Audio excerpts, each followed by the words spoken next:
ఏపీలో కూటమి నేతలకు ఉగాది పండుగకు ముందే వచ్చింది.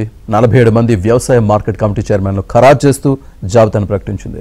మిగిలిన కార్పొరేషన్ పదవులను తొందరలోనే భర్తీ చేస్తామని కూటమి నేతలు చెప్తున్నారు.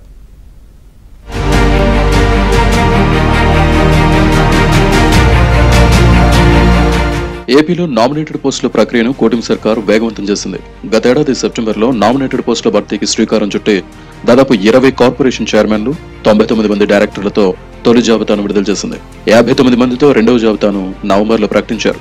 ఇక మూడో విడత నామినేటెడ్ పోస్టుల కోసం గత 3 నెలలుగా కసరత్తు ప్రారంభించిన కూటమి ప్రభుత్వం 47 మందితో కూడిన వ్యవసాయ మార్కెట్ చైర్మన్ల తొలి జాబితాను ప్రకటించింది. వీరిలో 37 మంది టీడీపీకి చెందిన వారు కాగా 8 మంది జనసేన, బీజేపీ నుంచి 2 మార్కెట్ యార్డ్ చైర్మన్లుగా అవకాశం కల్పించారు. ఆశావాహుల జాబితా భారీగా ఉండడం, జనసేన, బీజేపీ నుంచి కూడా తమ వారికి మార్కెట్ కమిటీ చైర్మన్లుగా అవకాశం కల్పించాలంటూ ఒత్తిడి రావడంతో వడపోత ప్రక్రియకు కొంత సమయం పట్టింది. పార్టీ కోసం పనిచేసిన తీరుతో పాటు సామాజిక, ప్రాంతీయ సమీకరణాలు కూడా పరిగణలోకి తీసుకుని 47 మార్కెట్ యార్డుల చైర్మన్ పదవులను భర్తీ చేసింది.